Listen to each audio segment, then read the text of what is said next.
Assalamualaikum warahmatullahi wabarakatuh, adik-adik sekalian. Global retailing, now and then, itu adalah topiknya, ya.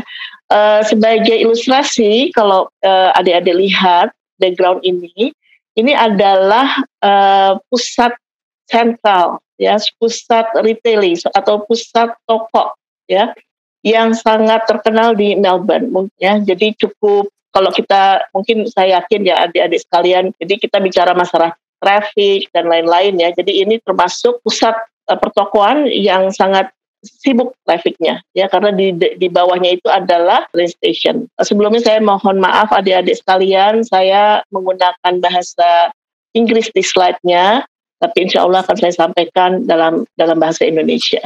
Oke. Jadi kembali lagi, ini kira-kira agendanya. Pertama-tama tentunya akan diberikan tentang overview ya, tentang bagaimana perkembangan industri retail ya, baik dalam konteks global, baik dalam konteks Indonesia, dan karena saya domisili di Australia, mungkin saya juga bisa sedikit kasih gambaran bagaimana industri retail di Australia. Karena secara nature itu agak berbeda ya untuk beberapa hal yang di Australia maupun di Indonesia. Ya, mungkin saya juga kurang updated ya dengan kondisi retail di Indonesia sekarang. Tapi dari beberapa riset itu ada satu tema yang sama, ada satu kesamaan ya, baik itu dimanapun konteksnya. Ya, terlebih kalau kita kaitkan dengan kondisi pandemi ini. Oke. Kemudian tentunya sedikit saya mungkin bukan perkenalkan, hanya untuk review beberapa konsep dasar ya dari retailing ini. Kemudian kita masuk, ini sesuatu yang penting menurut saya, strategic retailing di global market, di pasar global. Karena dengan adanya teknologi tentunya bisa dibilang sudah tidak ada pembatas gitu ya. Apalagi sekarang trennya itu akan lebih banyak ada online store ya. Dan kecenderungannya sekarang tidak hanya sekedar online store, tapi yang sifatnya omni-channel store ya. Overview of the retail industry ya. Kenapa industri retail? Jadi ini dilihat dari beberapa dilihat dari beberapa sumber, bahwa industri retail ini mempunyai peran yang cukup signifikan bagi pertumbuhan ekonomi ya, baik itu di negara maju ataupun di negara berkembang ya. Tapi regardless apapun negaranya, kalau peran dari sektor retail ini cukup signifikan ya. Apalagi dengan kondisi pandemi ya, bisa dibilang ini udah 2 tahun ya. Karena untuk beberapa industri ya retail yang terkait dengan sektor penting ya, necessity products, itu justru menjadi positif gitu perkembangannya ya. Kita lihat di sini secara global, data sourcesnya dari Finance Online, itu terlihat ada perkembangan yang cukup ya, walaupun tidak terlalu signifikan. Kita lihat mulai dari tahun 2018 ke 2019 ya, ada peningkatan. Di akhir 2019 itu terjadi pandemi, sedikit penurunan ya, jadi mungkin semua industri overall ya itu semacam kayak ada shaking ya, atau ada kejutan sedikit ya dengan kondisi itu. Tetapi untuk beberapa hal justru ini akan positif ya untuk beberapa bidang dari retail industri ini ya. Misalkan yang terkait dengan lebih kepada misalkan kesehatan atau pangan dan lain-lain. Jadi ini memang dilihat memang ada penurunan sedikit, tapi kemudian kita lihat justru peningkatan yang cukup signifikan di 2021. Ya. Nah, kemudian kenapa pentingnya ya sektor retail ini terhadap ekonomi ya? Kita lihat di sini, ini lagi data yang sama ya, bahwa the most valuable retail brand itu adalah Amazon ya, cukup signifikan. Kemudian diikuti oleh Apple, Google, Microsoft, dan Visa. Kalau kita lihat di sini semuanya yang terkait dengan teknologi ya. Jadi behavior, jadi perilaku konsumen juga cenderung berubah ya. Ada aspek dari faktor eksternal, lingkungan eksternal.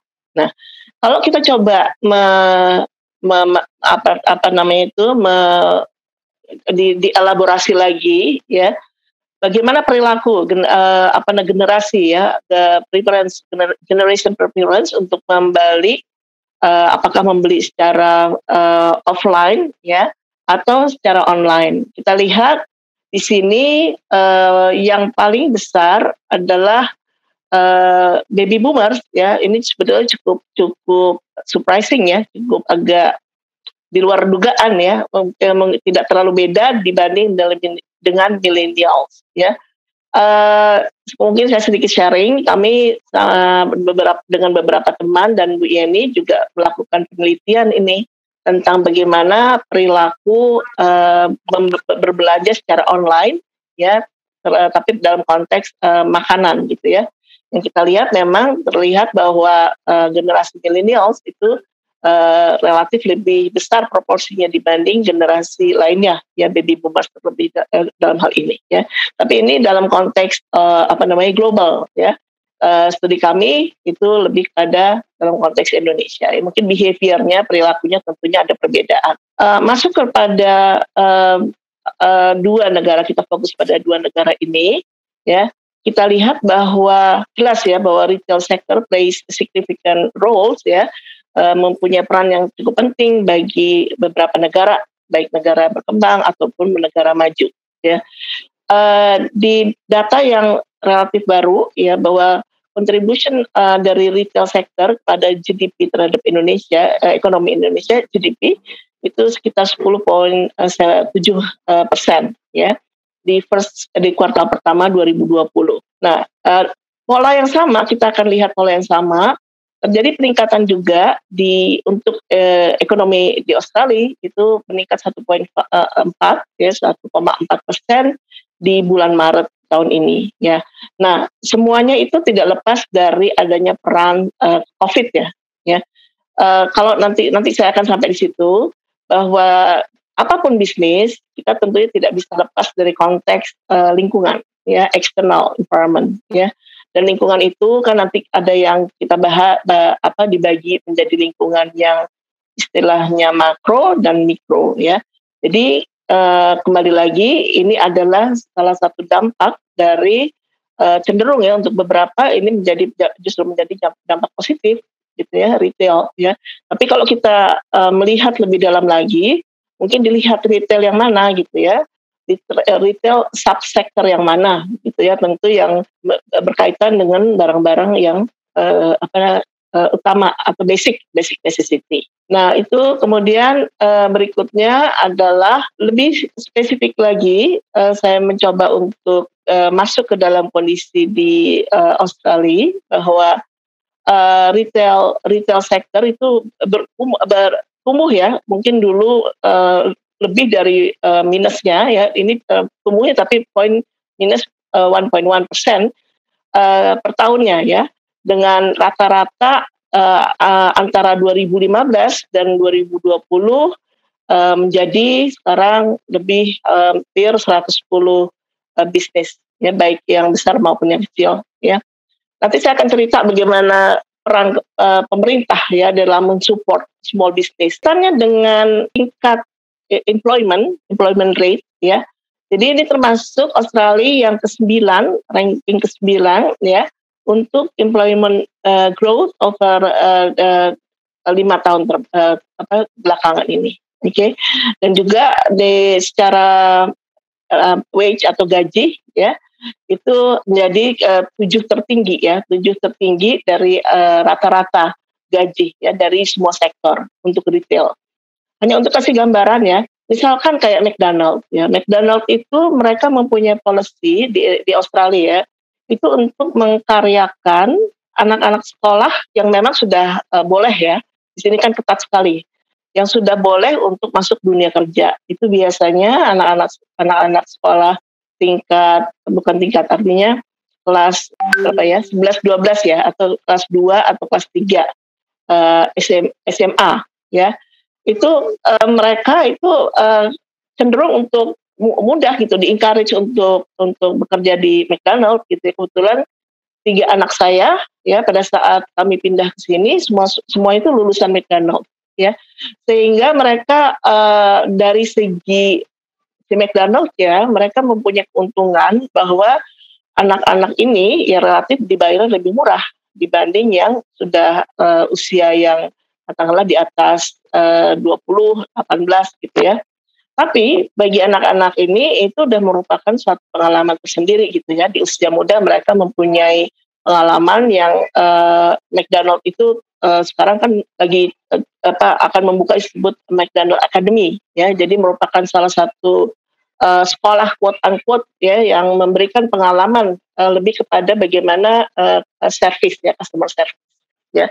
Mungkin kalau saya sedikit cerita ya, kebetulan saya dulu begitu lulus dapat pengalaman kerja di IBM, ya, IBM di Jakarta. Nah itu juga bisa dibilang sebagai satu akademi, ya akademi itu artinya mereka memberikan mempunyai standar-standar ya, conduct bagaimana menjalankan bisnis, ya atau kita sebagai individu bagaimana kita bisa berperan sebaik mungkin ya di dalam suatu organisasi ya.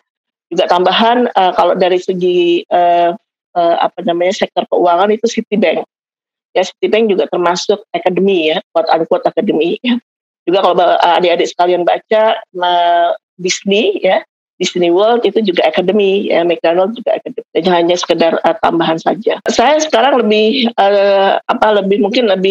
sedikit fokus ya bagaimana nature beberapa retailer di Australia. Mungkin Bu Yeni atau dari dosen-dosen lain sudah menjelaskan ada beberapa jenis retail ya.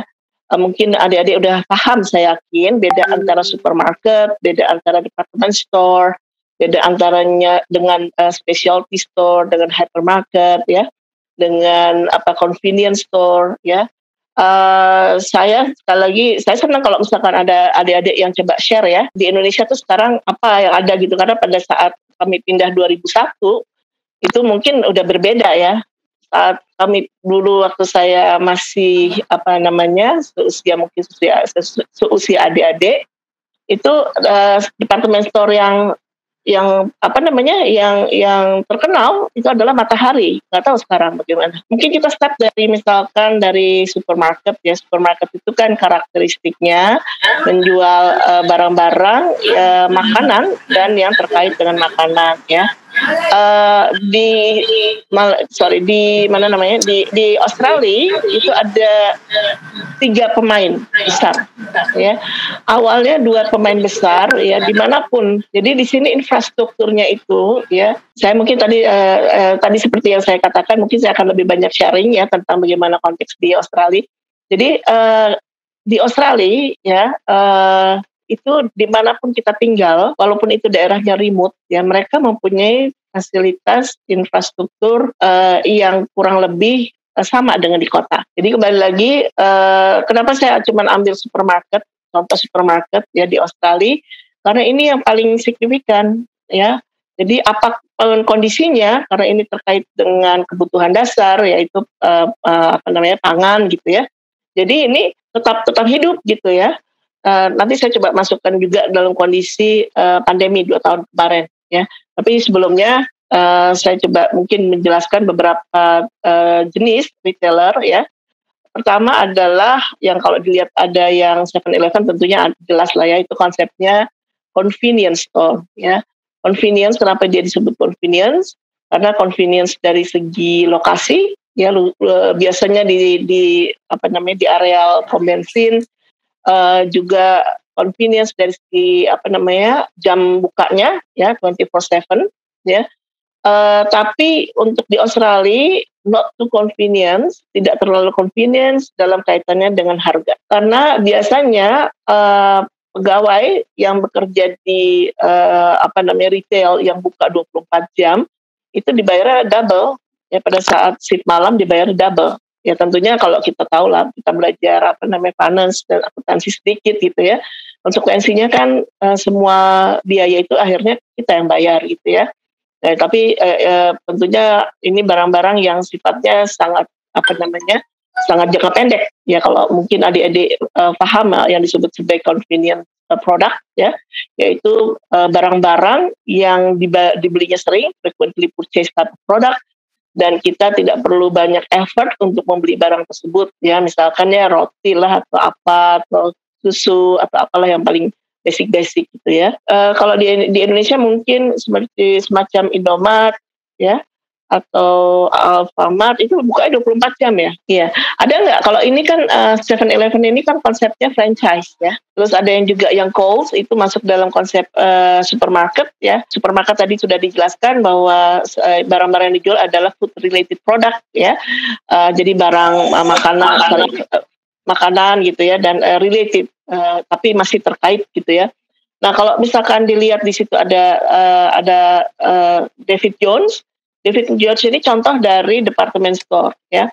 Kenapa disebut department store? Karena di dalam layout di dalam tokonya itu berdasarkan section atau departemen ya. Departemen pakaian wanita, departemen pakaian pria, departemen pakaian anak gitu ya, tapi non food related ya. Nah, Target itu sebetulnya kurang lebih sama ya. Untuk ini semua contoh di Australia ya, adik-adik sekalian ya. Target itu konsepnya sama dengan David Jones ya, tetapi bedanya adalah target marketnya berbeda ya. David Jones ini termasuk ini lokal punya Australia, dan ini nama dari ownernya, nama dari foundernya ya, David Jones. Dan dia memiliki target market yang berbeda dengan target ini namanya nama department store juga ya. Jadi di Australia ini termasuk yang relatif mahal ya, istilahnya adalah high end, dan itu kompetitor utamanya adalah cuma 2 di player ini ya, itu adalah Myer ya. Jadi mungkin sama juga ya, Australia ini juga sangat protect gitu terhadap local bisnisnya ya. Mungkin kalau di Indonesia kan banyak sekali yang produk bisnis dari luar ya. Katakanlah misalkan kalau dulu banyak dari Jepang, tapi sekarang nggak tahu udah pada berguguran ya. Kalau nggak salah ya, saat saya pindah sih masih ada Metro, itu kan relatif banyak dari Jepang ya. Kalau yang di kaitannya dengan department store dulu di Indonesia, Carrefour apa masih ada ya yang tinggal di Jakarta atau di beberapa kota lagi gitu, apa masih ada?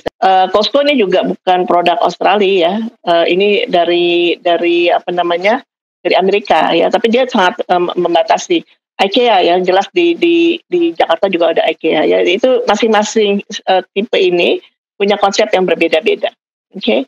Nah, kemudian saya cuman juga masuk lagi ke lebih dalam lagi ke supermarket di Australia. Mau kasih gambaran. Nah, tapi saya akan coba share kondisi di Australia.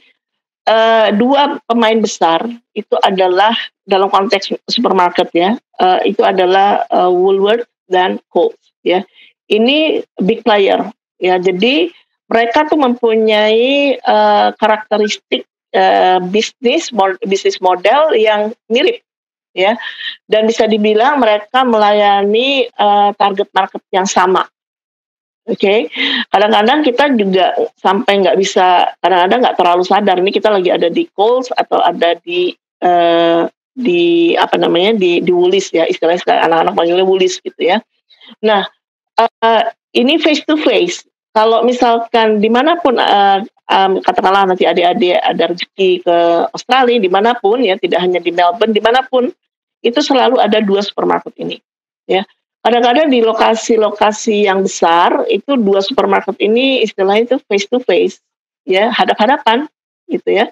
Jadi ini betul-betul sebagai suatu tantangan, bagaimana kita bisa, istilahnya kalau di marketing itu kan bagaimana kita bisa memenangkan hati customer ya, to win customer heart, itu kan tujuannya gitu ya.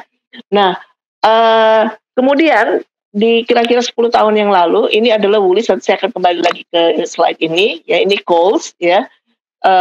Nanti saya akan ceritakan kembali lagi.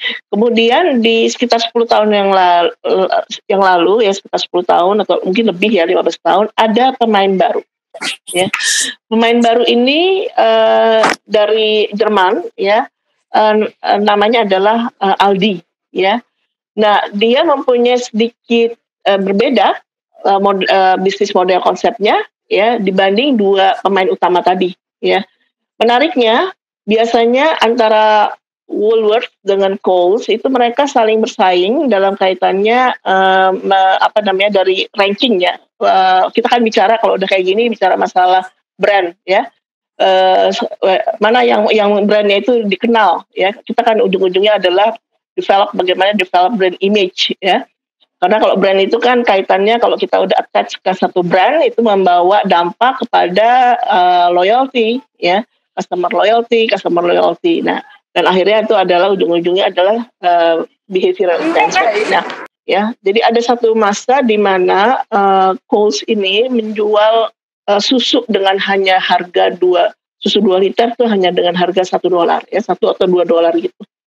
Itu betul-betul price war sekali gitu, ya.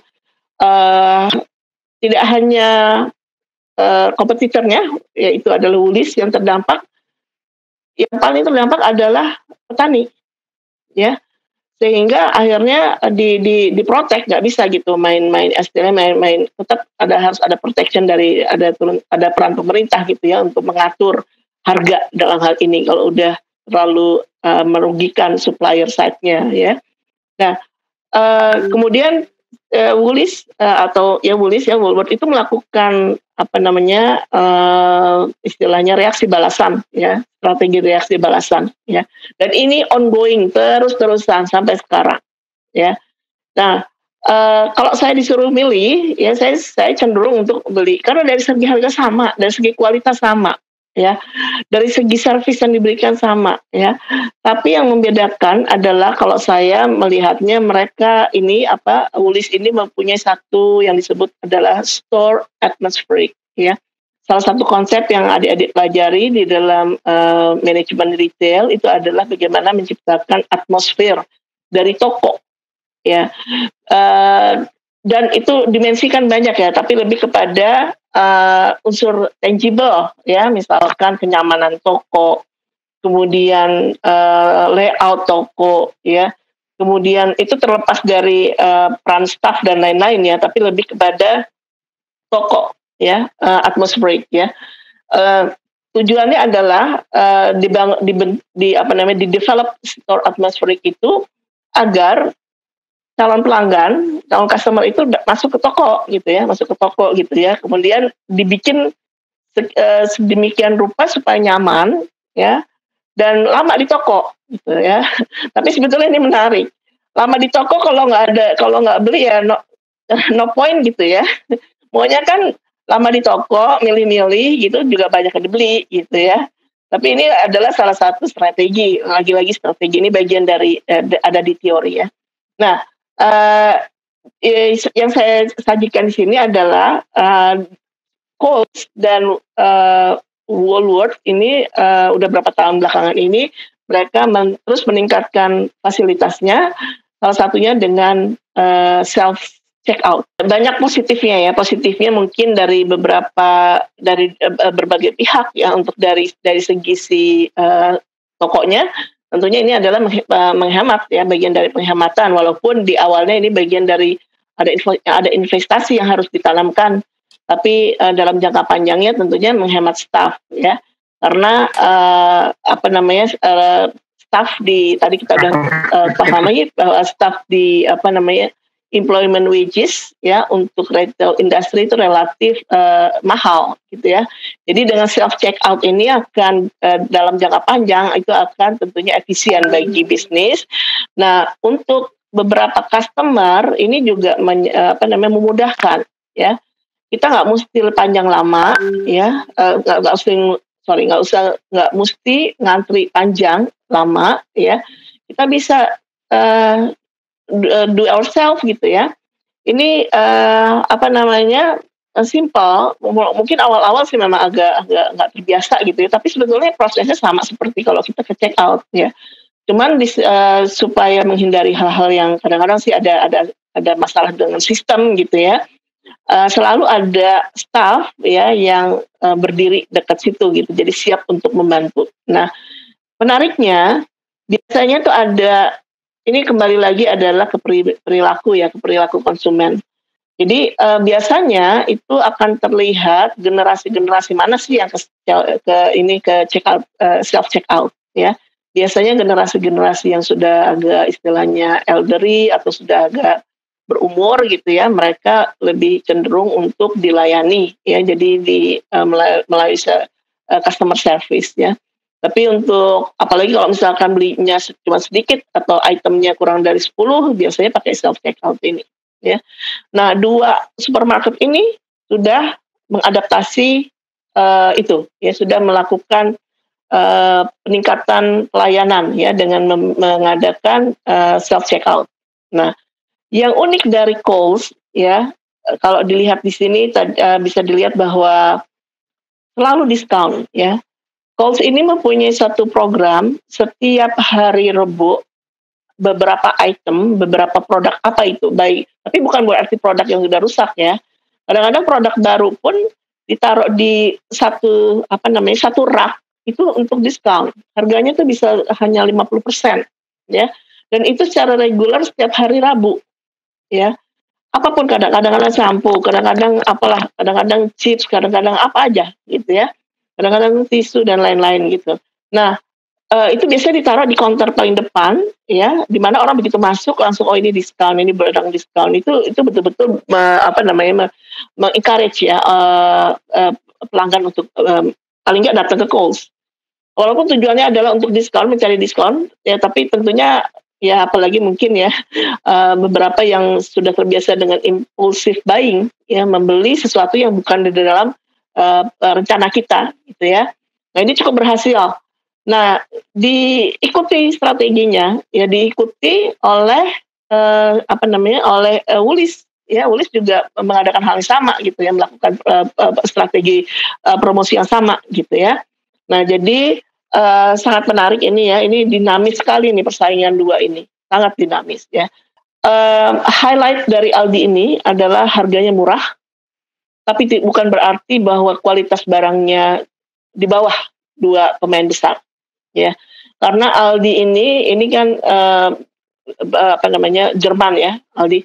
Barang-barangnya itu rata-rata dari Eropa ya, misalkan coklat ya, Belgian coklat, itu barangnya bukan barang yang istilah KW ya, bukan barang yang di bawah kualitasnya, tidak ya, tapi dia bisa menjual harga dengan murah. Nah, ini dia bisa mengambil satu pangsa pasar tersendiri ya, pangsa pasar yang mungkin adik-adik paham dengan yang disebut sebagai price consciousness ya, orang-orang atau segmen yang sangat sensitif dengan harga gitu.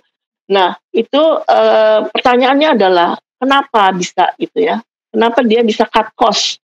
Ya, tadi kan kembali bahwa apapun program gitu ya, apapun aktivitas yang dilakukan oleh bisnis ya, dalam hal ini ada retail, itu adalah ada biayanya jelas ya. Kalau kita bicara 4Ps ya, ada biayanya, dan biaya ini adalah yang menanggung kita gitu ya. Nah, kembali ke Aldi, ke kasus Aldi. Aldi ini cukup mengambil hati pelanggan di Australia ya. Jadi banyak pelanggan yang udah mulai istilah itu pindah ke lain hati, judul lagu ya. Pindah ke lain hati dari dulu adalah ke Coles dan Woolies, sekarang mereka menjadi pelanggan Aldi. Nah, sekali lagi tadi kita lihat barangnya murah ya, variasinya tidak kalah gitu ya, malah kualitasnya juga tidak kalah. Tetapi mereka bisa menjual dengan harga murah karena cut cost banyak, cukup signifikan. Kalau dilihat tidak ada sama sekali unsur kemewahan di dalam tokonya. Ya, kadang-kadang kalau kita masuk nih, kalau kita mau cari convenience atau kita mau cari ambience atau good atmospheric, bukan di Aldi tempatnya. Ya, di antara tiga itu mungkin kalau saya cenderung ke Woolies gitu ya. Nah, Aldi ini dia staffnya sedikit, jadi nggak ada istilahnya mewah-mewahan dilayanin gitu ya. Dan barangnya itu ditaruh sembarangan seperti ini, nggak ada istilahnya itu nggak diatur rapih ya. Pokoknya Tapi tetap adalah ya, tetap di section yang sama gitu. Misalkan bagian apa kopi apa-apa tetap ada section, tapi tidak diatur pindah gitu ya. Nah, ini signifikan signifikan sekali ya, bisnis model yang signifikan. Jadi bisa dibilang, selama perjalanan waktu, tadinya 2 ini pemain utama di dalam, bisnis supermarket di Australia, sekarang ada pemain baru dan, cukup mendominasi ya, cukup mengambil, istilahnya pie ya, market share, dari, bisnis, retail supermarket di Australia ya.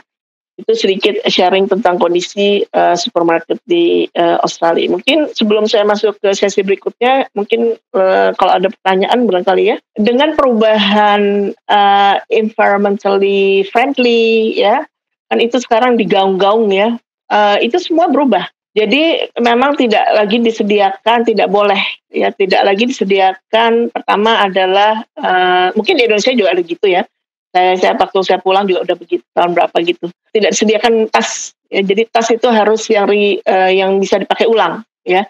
Dan plastik tas itu juga tidak ada, kalaupun ada 70% itu harus yang recyclable, gitu ya. Nah, sekarang juga sama di 2 supermarket ini atau di toko-toko kecil nggak, mereka tidak akan menyediakan itu tas lagi. Tapi mereka silakan beli gitu ya. Jadi berbayar sekarang. Jadi apa namanya yang dijual sekarang tas-tas yang bisa dipakai ulang itu dari segi tas. Tapi kalau Aldi ini dari dulu memang nggak luxuries gitu ya, nggak menyediakan. Biasanya mereka belanjanya kita pulangnya bawa kalau nggak bawa tas atau apa gitu ya. Kita bawa pakai kotak apa aja kotak yang ada di situ kita untuk bisa membawa belanjaan pulang. Nah kalau masalah troli juga ada perubahan. Sekarang 2 supermarket ini untuk troli juga harus, bayar. Bayar artinya gini, tujuannya saya melihatnya lebih kepada membangun rasa tanggung jawab, ya. Jadi biasanya ya di sini tuh sangat biasa gitu, misalkan orang, rumahnya tidak terlalu jauh dari supermarket, bawa troli itu sampai depan rumah. Nah, udah tinggal gitu aja. Ya itu kan sebetulnya tidak baik ya dari berbagai aspek ya. Bisa katakanlah kalau ditaruh di jalan bisa potensial untuk menimbulkan kecelakaan kalau dia bergerak gitu ya. Atau juga kan itu juga sebetulnya kan itu propertinya dari supermarket. Nah, akhirnya dibikin suatu kebijakan udah cukup lama ya. Jadi antara satu troli dan troli lainnya tuh diikat, saya nggak tahu bukan ikat barangkali ya di connect pakai uang $1, $2 ya. Jadi kalau misalkan kita mau ambil itu harus bayar dulu $2. Kalau kita mau kembali tapi uang itu kembali ya. Kalau kita misalkan mau ambil uang kita ya dikembalikan trolinya. Itu lebih kepada membangun rasa disiplin dan tanggung jawab gitu. Tapi ini berlaku untuk di area-area yang sibuk gitu ya. Tapi untuk beberapa yang remote area ini beberapa masih bisa free. Ini mungkin kita masuk ke dalam beberapa konsep, some basic konsep ya, tapi mungkin saya tidak akan, ini lebih ke teori, tapi mungkin adik-adik udah paham ya, bahwa pada prinsipnya dalam retailing itu fokus pada aktivitas, involve menjual produk atau service customer and consumer ya, to the personal use, itu key termnya ya, jadi makai akhir. Beda antara retailing itu lebih pada bisnis activity-nya, sedangkan retailer itu lebih pada company-nya ya, tapi fokusnya pada kegiatan bisnis, dan global itu aktivitas yang cross border ya. Nah ini sekarang global ini kan menarik karena kita udah bicara masalah online ya. Nanti di akhir pertemuan kita akan bahas tentang omnichannel ya. Itu tren sekarang. Kalau di Australia beberapa retailer udah mengadaptasi implementasi omnichannel. Saya kurang tahu, mungkin nanti Bu Yeni atau adik-adik lain bisa sharing apakah di Indonesia udah ada yang apply omnichannel ya. Nanti kita sharing di sesi berikutnya ya. Nah, ini sedikit bahwa inti dari retailer itu adalah sebetulnya sorting. Kegiatan utamanya itu main activity itu apa, sorting ya. Jadi mengambil beberapa dari supplier, kemudian dimasukkan di dalam toko, itu fungsinya hanya sorted. Ya itu adalah konsep dari retail. Ini sedikit teori ya. Yang lainnya lagi adalah yang juga penting ini adalah contoh dari ownership ya.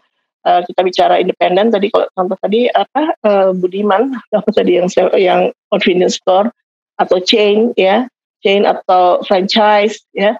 Ada beberapa contoh tapi tidak akan masuk, paling nggak hanya sekedar untuk sekedar informasi. Nah kalau untuk store based retail strategic itu ada beberapa, ada convenience store tadi kita udah bahas ya. Ada yang intinya kalau dibagi dua, ada yang food oriented retailer sama general merchandise retailers ya. Jadi food kita udah bahas, ada supermarket ya, sedangkan general merchandise tadi kita bahas ada department store ya. Itu masuk di dalam general merchandise retailer. Berikutnya adalah, nah ini saya ingin sedikit bicara mendalami karena konsep kita adalah strategic retailing in the global market. McDonald's itu adalah satu perusahaan perusahaan lah ya, artinya yang termasuk yang berhasil, walaupun mungkin sekarang ini udah mulai banyak dikritisi karena istilahnya fast food is junk food gitu ya. Nah konsepnya McDonald's itu adalah think global, act locally ya. Jadi berpikirnya secara global sehingga bisa menembus mana-mana ya, dimanapun kita lihat, dan sampai sekarang McDonald's adalah satu company yang mempunyai tetap leading dalam brand ya, brand strong brand termasuk ya. Walaupun sekarang yang leading itu Amazon ya, Apple yang lebih kepada teknologi, tapi ini McDonald's juga masih gitu ya, masih Coca-Cola, McDonald's itu masih istilah itu dari puluhan tahun yang lalu ya. Strateginya adalah tadi ya, think global, act locally ya. Jadi dia konsep ownership-nya franchise ya. Di Indonesia dulu yang punya McDonald's adalah Pak siapa tuh mantan direktur Bank Duta ya, tapi saya nggak tahu apa masih ada ya, apa masih beliau yang memiliki gitu, karena saya dulu cukup kenal dengan beliau gitu ya. Kenapa kita lihat bahwa dia sukses? Karena dia berusaha untuk bagaimana, tapi ini dalam konteks food ya, arti restoran ya. Kalau tadi pertanyaannya dalam konteks supermarket, tapi mungkin konsepnya sama. Bagaimana kita bisa memenangkan hati customer? Mungkin yang saya bisa sharing dengan adik-adik sekalian, pengalaman saya sebagai konsumen di Indonesia dan di sini beda ya. Mereka itu konsumen itu diprotek sekali haknya ya. Kadang-kadang kalau malah disalahgunakan gitu ya. Jadi mereka tuh punya yang disebut sebagai refund policy. Tentunya bukan dari bisa juga kadang-kadang makanan ya, tapi lebih kepada yang sifatnya katakanlah baju atau barang-barang yang non food related gitu ya. Jadi kalau misalkan kita beli barang, katakanlah beli baju, kita udah bawa pulang, kita udah bayar, tapi kita akhirnya kita nggak suka nih baju ini ya, bukan karena bukan karena misalkan baju itu rusak atau bagaimana, tetapi karena ternyata nggak cocok itu bisa di full refund, bisa dapat kembali uang penuh gitu ya. Kalau yang nakal-nakal ya biasanya udah kalau ada party ambil baju pakai kembaliin lagi ya, tapi tentunya nggak itu kan ya. Nah artinya apa? Artinya customer is the king, itu utama ya.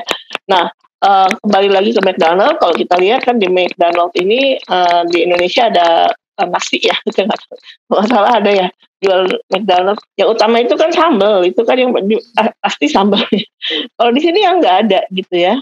Nah kalau kita mungkin ke negara lain gitu, mereka adjust dengan taste ya, dengan selera di mana bisnis itu berada. Tapi tentunya ada main core value yang mereka harus keep. Ya pertama adalah core value bahwa bisnisnya adalah burger, itu ya core value-nya. Ya mungkin kalau di Indonesia ditambah ada ayam dan lain-lain, ya itu yang bagian dari berusaha untuk act locally ya. Itu kaitannya juga dengan ini ya, BTS itu lagi heboh banget ya, tapi mungkin sekarang udah enggak ya. Di sini nggak seheboh itu. Nah ini mungkin juga contoh perbedaan perilaku. Nah, saya di Indonesia heboh banget itu ya, kalau nggak salah ya Ibu Yeni atau adik-adik yang bisa sharing tentang BTS ya. Itu sebetulnya kan cuman nugget aja ya. Apa sih, mungkin ada yang bisa sharing tentang BTS? Saya sendiri cuma baca-baca aja. Ya, di sini sama sekali nggak ada impact apa-apa, tidak sama sekali ya impact apa-apa. Ya karena mungkin orientasinya kalau K-pop di Indonesia sangat populer. Nah itu lagi berkaitan dengan masalah aspek budaya ya. Oke. Nah, ini nggak akan bahas detail, tapi intinya adalah bahwa kalau kita bicara strategik, berarti tahap pertama adalah kita harus melakukan analisa lingkungan, environmental analysis ya. Ada 3 tahap, ada 3 layer, ada 3 tingkatan. Yang pertama adalah internal, yang kedua adalah makro, yang ketiga mikro, yang ketiga lingkungan paling jauh adalah makro ya. Beberapa buku mengistilahkan sebagai PESTEL, political, economy, sosial, teknologi, environment, and legal. Nah, di situ ada cultural, jelas dampaknya ya. Nah, sebagai contoh clear aja bahwa pandemi COVID ini merupakan faktor dari macro environment. Jadi intinya gini, beda makro dengan mikro. Kalau makro itu setiap ada movement, setiap ada kejadian dari faktor makro itu impact-nya ke semua industri. Ya, contoh misalkan sekarang pandemi COVID itu ke semua industri apapun. Walaupun untuk beberapa industri bisa positif atau bisa negatif, ya. Mungkin kayak industri seperti tourism dan lain-lain itu jelas negatif ya. To some extent pendidikan juga negatif ya, tanda kutip. Tetapi kayak beberapa bisnis yang kaitannya bisnis yang necessity product itu justru positif ya. Intinya adalah setiap perubahan itu ada di dalam faktor itu, baik itu politik atau ekonomi atau teknologi, dampaknya ke semua industri. Tetapi kalau mikro itu hanya pada industri tertentu ya. Setiap perubahan hanya berdampak pada industri tertentu. Contoh tadi yang Pulse dengan Woolies, mereka melakukan kayak price war ya, strategi balas dendam dari segi harga. Hanya bisnis yang di dalam itu aja yang terpengaruh, bisnis lain enggak ya. Ya intinya ada beberapa tools, beberapa alat, saya nggak akan bahas ini, tapi ini yang paling sering dipakai ya, SWOT analysis dan 5 forces ya. Kalau SWOT analysis itu lebih kepada internal eksternal, di against dengan kekuatan internal dengan potensi dari eksternal ya.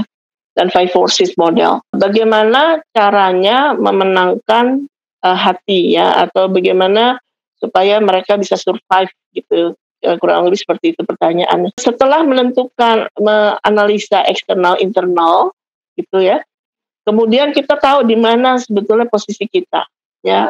Posisi kita lihat apa yang menjadi peluang, apa yang menjadi ancaman. Kalau bisnis yang proaktif ya, artinya smart ya, yang menjalankan bisnis tersebut, mereka berusaha untuk memutar peluang, ancaman menjadi peluang. Contoh dengan kondisi ini contoh bagus sekali ya untuk dari akademi untuk dijadikan kasus atau apa ya. Misalkan ya banyak justru beberapa bisnis yang kolaps, tapi kalau misalkan jeli gitu ya untuk melihatnya, justru dalam kondisi sekarang ya bisnis delivery itu sangat menguntungkan gitu ya, di mana orang terbatas mobilitasnya. Dan ini kejadian di Australia juga. Di Australia ini khususnya di Melbourne adalah kota yang lockdown terlama di seluruh dunia. Jadi kami ini sabar banget. Lockdownnya itu betul-betul total lockdown ya. Jadi sanksinya sangat berat gitu. Misalkan kita melanggar lockdown itu bayarnya puluhan juta gitu ya. Dan mereka sanksinya langsung sanksi uang gitu. Orang jadi sangat patuh gitu ya. Tapi di satu pihak memang dikasih konsekuensi yang berat. Di lain pihak itu support pemerintah demikian besar gitu ya, terhadap rakyatnya, istilah seperti itu ya.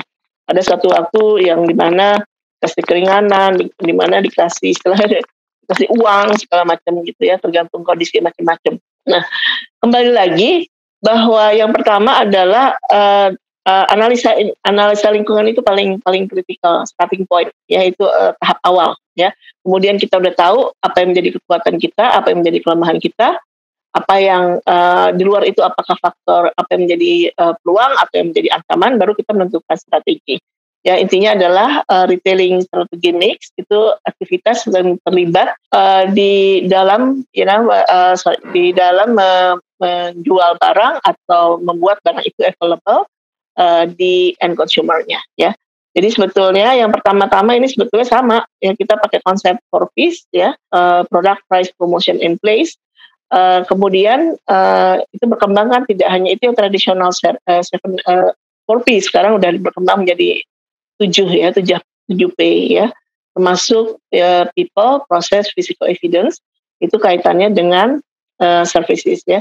Nah, tapi dalam konteks retail ini agak berbeda. Produk itu yang kalau dalam istilah yang kita pahami sebagai produk, sebagai manufacturer, di sini kan perannya dia sebagai retailer ya. Jadi intinya tidak memproduksi produk, tetapi bagaimana mendapatkan produk dari supplier dan ya, ditempatkan ya di dalam rak-rak ya. Bagaimana sorting. Jadi intinya lagi adalah retailer itu fungsi utamanya adalah sortir ya, mensorting ya barang dari supplier, bagaimana kita ditaruh secara manis ya dan mudah di rak-rak di dalam toko ya. Pengalaman saya ada beberapa toko yang tidak terlalu peduli, tidak terlalu customer oriented ya. Misalkan kita ke mungkin mestinya mereka itu kan contoh dari franchise ya. Mesti mereka mempunyai suatu standar yang sama dimanapun toko, tapi ya sama. Kalau misalkan kita ke, mohon maaf ya, misalkan ke Indomaret atau Alfamart, itu ininya kecil sekali itu, aisle-nya itu ya, jalannya itu terlalu kecil, terlalu sempit. Nah itu kan bagian dari tidak terlalu memahami apa yang menjadi kebutuhan konsumen. Jadi mungkin ini juga semacam saya melihat marketing itu tidak hanya sekedar, karena ini nggak lepas dari konsep marketing.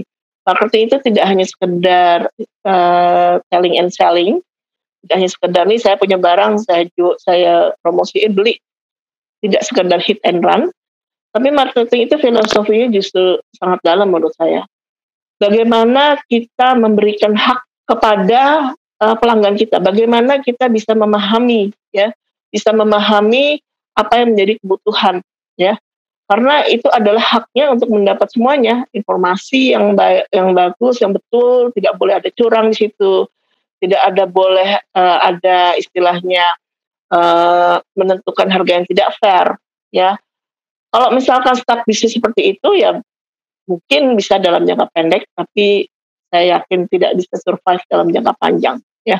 Karena itu nature-nya adalah seperti itu, bahwa tetap adalah kita doing business, tapi harus tetap juga dengan jujur ya. Jadi mungkin kalau dianggap marketing cuman urusan cuman jual beli gitu aja, tapi tidak. Kalau saya melihatnya ada hak yang harus kita jaga dari konsumen. Saya sedikit ceritanya agak menyimpang. Di contoh ya di Australia, pengalaman saya udah cukup lama ngajar di Australia itu. Ini contoh juga sebagai katakanlah universitas ini sebagai retailing ya, tapi dalam konteks pendidikan kita yang provide services ya. Pendidikan itu adalah services, kombinasi antara services dengan intangible dan tangible. Tentunya dimensinya tangible sebagai supporting ya, tapi sebetulnya yang di deliver itu adalah ilmu ya kan. Nah kita seperti Bu Yeni, dari Bapak Ibu sekalian ya, sebagai tenaga pendidik itu adalah service providernya ya. Mahasiswa adalah konsumennya ya. Di sini di Australia itu hak konsumen itu demikian dijaganya, luar biasa ya, sangat powerful ya. Jadi istilahnya kita sama sekali tidak boleh tanda kutip ya mengabuse mereka dalam hal apapun ya. Kalau kita udah janji katakan nilai akan keluar jam segini, itu harus dipenuhi. Jam segini hari ini ya. Kalau misalkan ada nilai katakanlah tugas-tugas gitu ya, itu di awal udah dikasih tahu kamu tuh akan dinilai itu ini. Andai kata kita tidak artinya tidak thorough ya, artinya tidak detail menilainya, itu ada sedikit celah, mereka tuh berhak banget, mereka berhak itu bisa protes gitu ya. Jadi hak dari konsumen itu dalam konteks ini adalah pendidikan, tapi dalam retail manapun sangat dijaga. Nah itu mungkin contoh ya, intinya adalah bagaimana kita bisa menjaga, memahami needs and wants ya, understand ya, marketing itu understand, kemudian kita bisa mendeliver, menciptakan barang, dalam hal ini adalah merchandise plan karena kita bicara retailing, Tapi kalau kita sebagai manufacturer adalah bagaimana meng-create barang. Di sini termasuk assortment, artinya kombinasi antara assortment itu macam-macam ya. Ada yang istilahnya narrow and deep, itu cuma sedikit jual barang tapi dalam gitu ya, variasi sedikit, atau bisa juga wide ya, tapi melebar tapi mungkin nggak terlalu dalam gitu. Itu ada beberapa teori, saya pikir ini juga bagian yang sudah dibahas di mata kuliah ini. Kemudian juga yang penting adalah brand ya. Brand itu misalkan saya ambil lagi contoh supermarket, sebetulnya pada saat barang itu ditaruh di rak itu adalah bagian dari promosi ya. Nah makanya itu kan perlu semacam effort ya, usaha untuk bisa membuat barang kita itu tampil menarik dan mudah diambil, istilah itu eye catching ya, sehingga menarik orang untuk mencoba barang kita ya.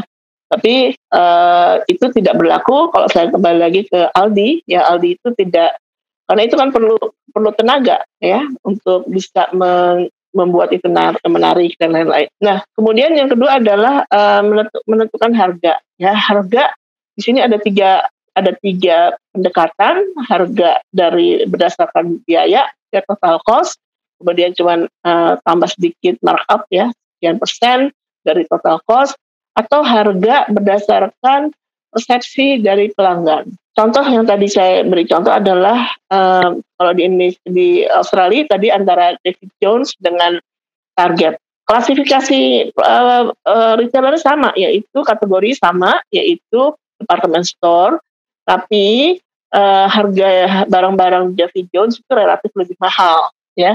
Nah di sini David Jones mengadaptasi yang disebut sebagai value based approach ya. Jadi berdasarkan persepsi. Kita anggap ini barangnya mahal, jadi persepsi ya. Persepsi itu berarti bisa memungkinkan menetapkan harga barang. Kemudian yang ketiga adalah kompetisi yang berdasarkan harga dari pelanggan ya, harga dari pesaing. Setelah itu baru kita melakukan beberapa komunikasi ya, media komunikasi, bisa internet, bisa televisi. Ini yang konvensional ya. Sekarang tentunya sosial media ya, baik itu TikTok, baik itu Instagram, Twitter dan lain-lain, sesuai dengan zamannya ya. Mungkin yang tradisional sudah tidak relevan lagi, walaupun masih beberapa ya. Saya ambil contoh yang menarik ya, IKEA ya. Itu adalah satu tadi contohnya dia adalah showroom ya. Kalau masuk dalam kategori masuk showroom. Nah, IKEA itu tidak menggunakan television ya, yang kan kalau kita bicara promosi ada macam-macam, ada 4 ya. Ada iklan, ada sales promotion, personal selling, and satu lagi PR ya. Nah, IKEA ini menarik, dia tidak menggunakan tiga tools ya, alat ini, tapi dia hanya menggunakan katalog dan ya karena dia sifatnya juga bisa dibilang tanda kutip sebagai oligopoli gitu ya. Jadi nggak ada player yang mudah masuk untuk bersaing karena konsep dari IKEA itu sangat unik dan komprehensif ya. Tapi menariknya kalau kita lihat apa sih toolsnya yang dipakai, ya yang utama ya kalau tradisional cuma pakai katalog gitu ya. Mungkin sekarang udah pakai beberapa sosial media. Nah kemudian berikutnya adalah sekarang bicara tren ya. Tren ini berarti kita bicara mulai dengan konsep online retail ya. COVID ini mungkin bisa dilihat sebagai suatu yang negatif ya, tapi justru untuk beberapa bisnis ini justru menjadi sesuatu yang positif ya. Di dalam konteks di Indonesia, bahwa COVID-19 ini mempercepat penetrasi transaksi digital termasuk perdagangan melalui e-commerce ya. Jadi nilai transaksinya itu cukup besar ya. Jadi merujuk kepada riset yang dilakukan oleh Euromonitor ya internasional, bahwa Tokopedia itu menjadi perusahaan retail dengan nilai transaksi bruto terbesar di Asia Tenggara ya, Tokopedia. Okay. Jadi itu jadi termasuk leading ya dari negara-negara Asia ya, di Asia Tenggara ya, 10 retailer di Asia Tenggara Tokopedia. Disusul oleh Seven & I Holding Company dari Singapura. Kemudian di tangga ketiga, ranking ketiga itu disusul oleh Shopee ya. Shopee juga berarti di Indonesia ya. Jadi dari penelitian ini ditunjukkan ada beberapa hal kenapa perusahaan e-commerce ini jadi mencuat ya. Pertama adalah produk yang dijual atau melalui platform itu jauh lebih banyak dan beragam ya, dibandingkan kalau misalkan di supermarket atau di minimarket ya. Juga kemungkinan lain adalah dengan adanya COVID ini mendorong pertumbuhan retail secara signifikan, apalagi produknya yang sifatnya food related groceries ya. Mungkin kalau saya termasuk ya, mungkin saya dari generasi baby boomers nggak terlalu masuk suka belanja online gitu. Orang saya kalau nggak pede gitu. Tapi kalau dilihat dari nature-nya ya, ini betul-betul bisnis online ini justru menghidupkan SMEs ya. Jadi yang small business apapun gitu, apapun. Kita pun yang di Australia ini kadang-kadang suka dapat tawaran produk-produk dari Indonesia gitu ya. Jadi mereka mungkin melakukan kerjasama gitu beberapa ini, kemudian dengan pakai kargo gitu ya, sehingga bisa tekan biaya.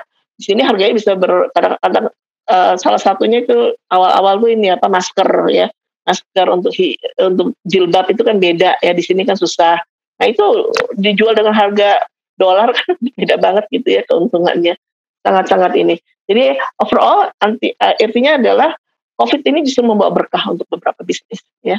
Jadi seperti tadi, terlepas dari itu bisnis makanan dan lain-lain, dan itu juga mendorong industri rumah tangga istilahnya ya, small business ya, untuk bisa memanfaatkan kondisi seperti ini. Nah itu patternnya sama, polanya sama dengan di Australia, sama kurang lebih ya. Nah di Australia ini terlebih maka yang sifatnya tentu ya yang sifatnya makanan dan beberapa makanan food industri makanan ya, restoran tidak boleh buka saat lockdown, sama sekali tidak boleh buka, hanya untuk take away. Jadi ada satu masa lockdown di Melbourne itu sangat ketat ya. Jadi kondisinya tuh saat itu mencekam, seperti saya merasakan kayak lagi perang gitu ya. Jadi kita ada jam malam, dan kalau udah lewat jam malam itu helikopter itu di atas rumah gitu ya, dan mereka melihat mobil yang berkeliaran gitu. Itu betul-betul mencekam. Saya pikir ini benar-benar itu awal-awal COVID. Tapi kita berapa kali ini baru lepas lockdown, ini baru pekan lalu baru lepas lockdown, walaupun tetap masih ketat ya. Karena sekarang ada satu masa di Melbourne itu sampai kasusnya nol ya, itu awal tahun 2021 kasusnya nol. Kita udah nggak pakai masker, bisa berkumpul. Tapi begitu masuk Delta India, langsung kasusnya naik terus sampai sekarang.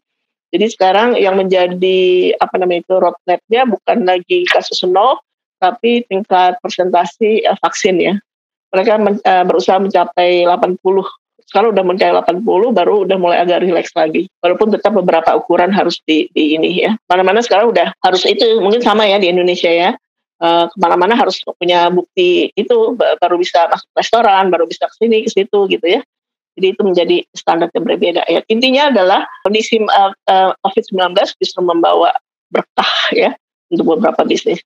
Terakhir sebelum menutup, nah ini yang disebut sebagai tren sekarang, omni-channel. Beda omni-channel, sebetulnya ada 3, ada single channel. Single channel itu apakah kita cuman ke toko atau kita online ya, itu single channel. Multi channel, jadi multi channel ini katakanlah retail itu punya beberapa channel. Contoh ya, Aldi dia multi channel, dia belum ada omni channel. Artinya kalau multi channel, kita bisa ke toko, kita bisa dia punya bisa beli online ya, tapi tidak terinterrelated, tidak terkait antara satu channel dengan channel lainnya. Itu yang disebut multi channel. Konsep dari multi channel ini punya beberapa channel. Artinya punya toko brick and mortar ya, secara fisik tokonya ada, kemudian punya website, kita bisa order dari websitenya, kita bisa refund di toko yang lain, jadi integrated. Pada saat kita masukkan order kita, itu udah integrated. Nah bedain tadi kalau multi channel enggak, kita cuma bisa browsing aja, tidak terintegrated. Ya jadi kalau misalkan yang omni channel ya, contohnya yang 2 supermarket besar itu udah pakai omni channel. Jadi kalau kita misalkan online, belanja online, kita lewat website itu berarti satu channel. Kemudian katakanlah kita mau ambil barangnya di toko mana aja, channel itu 2 channel. Kemudian katakanlah kita beli barang gitu ya, tapi barang yang kita nggak cocok, tapi kita nggak mau kembalikan ke toko itu, di toko lain itu bisa. Ya, jadi intinya adalah interrelated antara channel-channel yang dimiliki. Saya pikir itu sangat awal sekali konsep ini. Saya juga tidak terlalu dalam, tapi artinya ini akan menjadi tren ke depannya ya. Jadi now and then, kita sudah banyak bicara now and then itu adalah ke depannya, selain karena kondisi eksternal tadi ya, dengan bertumbuhnya ekonomi, dengan teknologi ya, yang demikian pesatnya, kemudian juga dengan adanya, apalagi dengan kondisi yang bisa dikatakan in short term, tapi merubah semua tataran, yaitu kondisi COVID ini. Itu kan tadi faktor eksternal. Bisnis apapun diminta ya, dipaksa untuk merubah. Itu makanya agility, satu bisnis itu harus bisa untuk agile. Jadi tidak kaku, harus bisa untuk mengikuti yang menjadi selera pasar. Selera seperti itu. Sekali lagi terima kasih. Mohon maaf andai kata ada hal yang tidak berkenan atau ada hal-hal yang salah.